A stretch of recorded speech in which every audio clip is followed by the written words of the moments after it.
روز بخیر. اخباری تاجیکستان و جهان را از استودیوی مرکزی رادیو آزادی مستقیما پیشنهاد شما میکنیم. امروز 19 اپریل است و سرخط چند از موضوع برنامه.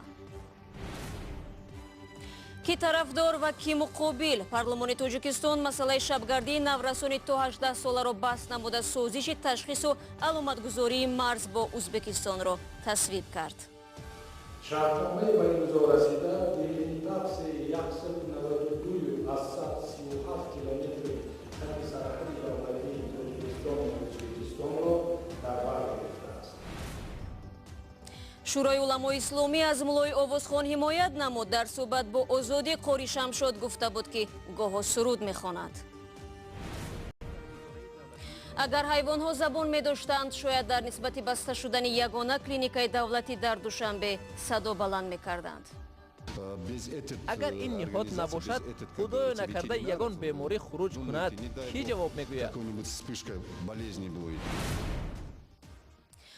در تاجیکستان رفتن افرادی تا 18 ساله را بعد ساعت 6 بیگاه به مرکزهای دلخوشی منع کردند. در این مورد امروز وکیلان مجلس نمایندگان به قانون درباره مسئولیت پدر و مادر در تعلیم و تربیت فرزند تغییرات درآوردند.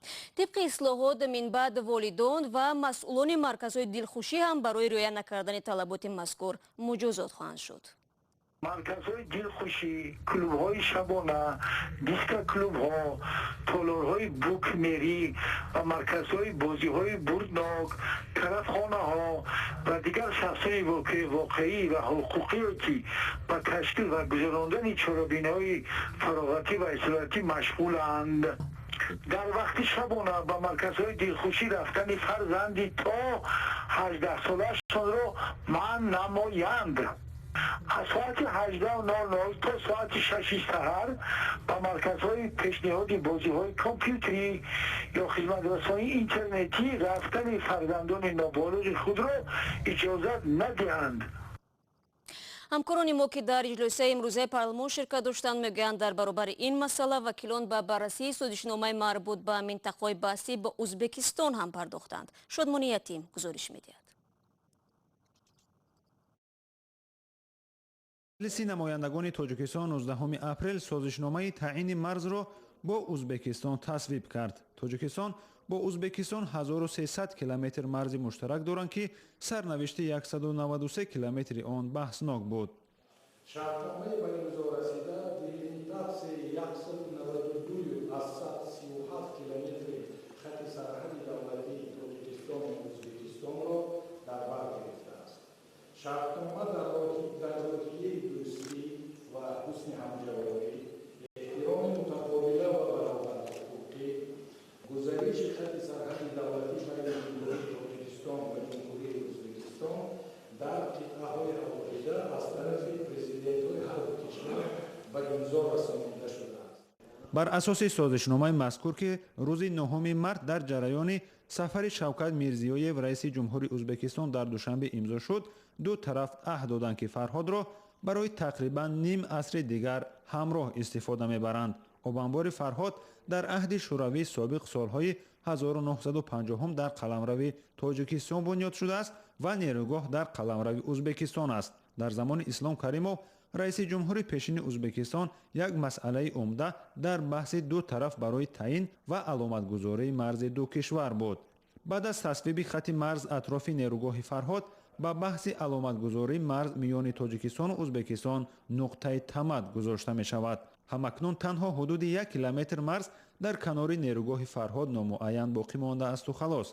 در نظر است هفته دیگر این قسمت مرز در پارلمان هم تصویب شود. طرفهای عهدکننده به موافقه رسیدند که قسم باقی مانده خط سرحدی بین دولتی بین جمهوری تاجیکستان و جمهوری ازبکستان را از نقطه سرحدی رقم 116 تا نقطه سرحدی رقم 117 با شرطنامه علیحده معین نمودند. رومی меорем ба мавзӯи ҷаҳонӣ. Субҳи 19 апрел мақомоти Арманистон чанде аз мухолифони ҳукумати ин кишварро ки дар маркази шаҳри Ереван даромадгоҳҳои қароргоҳи давлатиро муҳосира карда буданд, боздошт намуданд. эътирозгарон саъй доштанд аз баргузории аввалин ҷаласаи ҳукумат зери раҳбарии сарвазир Серж Сарксян собиқ президенти Арманистон ҷилавгирӣ кунанд. Як рӯз қабл пешвои мухолифин Никол Пашинян ҳаводоронашро ба идомаи эътироз даъват карда буд. Хабарнигори радиои Озодӣ аз майдони ҷумҳурии Ереван гузориш медиҳад ки рӯзи панҷшанбе мақомдорони арманӣ камаш 20 эътирозгарро ба ҳабс гирифта кӯшиш карданд муҳосираро рах накунанд. пеш аз он пулис ҳушдор дод ки шаҳрвандон аз муҳосираи биноҳои зери ҳимояи махсуси мақомот худдорӣ кунанд. Пашинян иброз доштааст пулис ҳақ надорад бар зидди эътирозгарони мулкӣ аз силоҳ истифода барад. бармегардем ба Тоҷикистон. Шамшод Муҳиддинов, имомхатиби масҷиди деҳаи Дурбати ноҳияи Ҳисор ки писари шодравон Тоҷиддин Муҳиддинов овозхони шинохтаи тоҷик аст, замони шадидан мухолифи мусиқӣ ва овозхонӣ буд, вале ахиран дар як суҳбати вижа бо хабарнигори радиои Озодӣ Абдулла Шӯров ишора кард ки худаш ҳам ҷонибдори овозхонӣ аст ва бовар дорад ки мусиқии нарбкунандаи дил ҳаром нест. ин ақида баҳси оташинеро дар шабакаҳои иҷтимоӣ ба вуҷуд овард ки ҳатто Шӯрои уламои исломии Тоҷикистон ба он дахолат кард. ҳоло муаллифи суҳбати ба истилоҳ пурғавғо дар бари ман аст. Абдулло, салом. Ва бигӯед ки мавқеи Шӯрои уламо дар робита ба мусиқӣ чӣ будааст? бале шаҳло, Шӯрои уламои маркази исломии Тоҷикистон мавқеи худро дар ин бобат рӯшан кард ва гуфт овозхонӣ дар рӯзҳои ҷашну сурур, аз ҷумла рӯзҳои ид, ҷашни арӯсӣ ва таваллуди фарзанд мустаҳаб аст. Яъне Шӯрои уламо ин овозхониро на танҳо раво донист, балки онро як амали савоб хонд. бубин Абдулло, дар интернет овозхонии Қорӣ Шамшод масалан дирӯз пайдо нашуд. Чаро ҳоло ин баҳс ва дар ҳамин шакл, яъне оташину пур аз таҳқиру тавҳин сурат мегирад? Шамшод Муҳиддинов пас аз нашри навори сурудхониаш ки дар рӯзи ҷашни модарон сурат гирифтааст, дар суҳбат бо радиои Озодӣ гуфт мувофиқи таълимоти дини ислом овозхонӣ мамнӯъ нест ва аз ҳаёти пайғамбар низ мисол овард ки дар чандин маврид ба овозхониву рақсу суруд иҷозат додааст. аммо ин гуфтаҳои Шамшод Муҳиддинов хашми як гурӯҳ мазҳабиёни муҳофизакорро ба бор овард ки бо нашри чандин навор дар шабакаҳои иҷтимоӣ ӯро маҳкум карда гуфтаҳои ӯро нодуруст хонданд.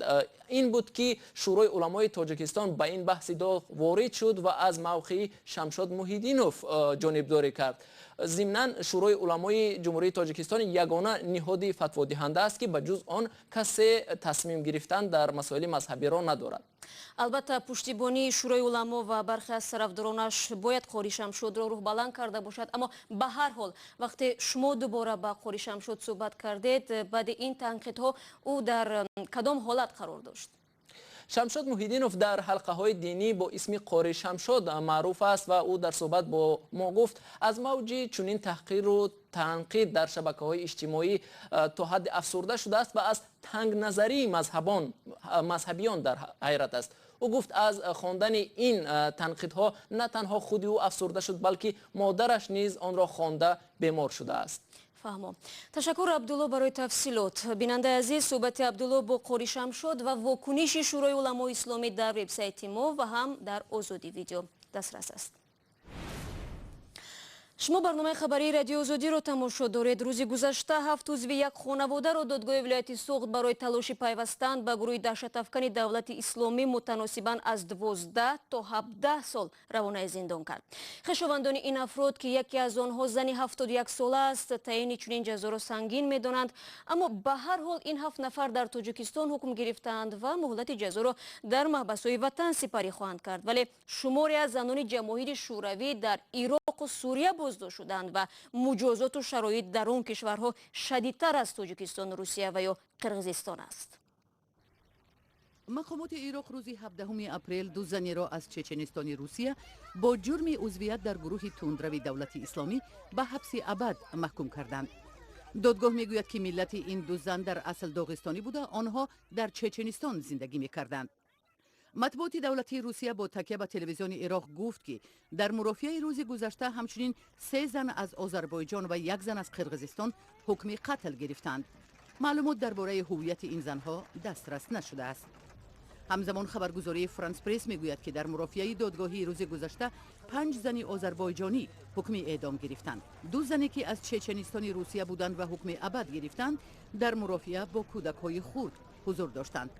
ماه دکبر سال گذشته عراق از پیروزی بر جنگیان داعش که 31 قلمرو کشور را تحت نظارت داشتند خبر داد.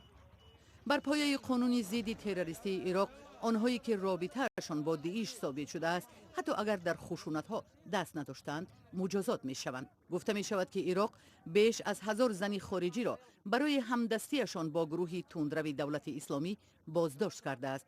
بخش عمده آنها از ترکیه و دولت‌های سابق شوروی هستند. بعضی این زنها حکم قتل گرفتند. خبرگزاری اسوسییتد پرس ماه گذشته نوشت که عراق بیش از 19,000 نفر را با اتهام همکاریشان با داعش بازداشت کرده است. барномаро идома медиҳем. дар душанбе ягонаи идораи давлатии байторӣ ки масъули назорати ҳайвонҳои хонагӣ буд барҳам хӯрд. бадари ин идора дар ҳоле муҳр зада шуд ки дар пойтахт тақрибан 5000 нафар соҳиби сагу гурба ва парранда ҳастанд. соҳибони ин ҷонварон ҳам мегӯянд ҳар сол ҳайвони хонагии худро эм мекарданд ва ҳоло намедонанд ба куҷо муроҷиат намоянд. гузориши баъдии мо дар ҳамин бора аст. ҷумагул дар идораи давлатии байторӣ 14 сол кор кардааст. ӯ таҷрубаи бой дорад ва метавонад ҳам эм кунад ва ҳам ҷарроҳии душвортаринро анҷом бидиҳад. ҷумагул мегӯяд аз байни ҳамаи ҳамкорон ӯ ягона нафарест ки дар клиникаи хусусӣ ҷойи кор ёфт.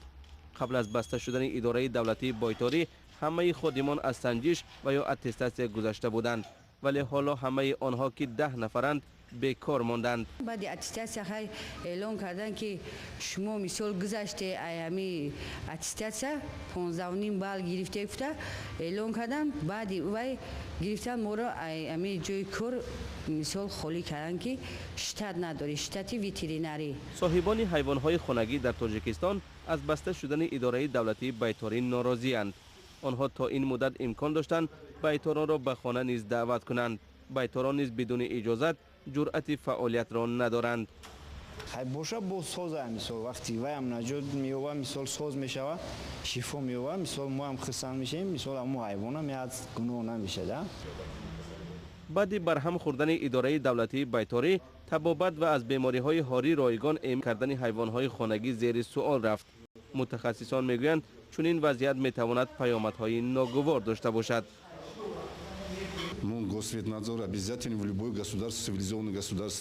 дар ҳама кишварҳои мутамаддин идораи давлатии байторӣ мавҷуд аст. масалан дар тобеати вазорати кишоварзӣ. агар ин ниҳод набошад, худоё накарда ягон беморӣ хуруҷ кунад, кӣ ҷавоб мегӯяд? клиникаи ягонаи хусусӣ тавони хидматрасонӣ ба тамоми сокинони корафтодарон надорад. мушкилро мешавад бо ташкили клиникаҳои нав ҳал кард. аммо байторони бекормонда дар ин амр дасти кӯтаҳ доранд. зеро кумитаи бехатарии озуқаворӣ ки идораи давлатии байториро иваз мекунад тоза таъсис ёфтааст ва ҳанӯз иҷозатнома намедиҳад.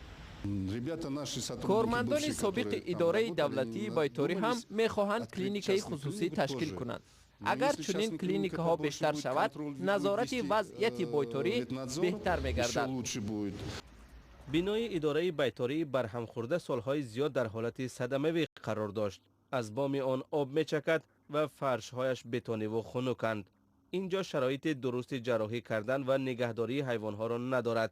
ҳоло кормандони собиқ ба мақомот муроҷиат карда мехоҳанд на танҳо кори идора барқарор шавад, балки барои фаъолияти онҳо бинои навро бо шароити созгор ҷудо намоянд.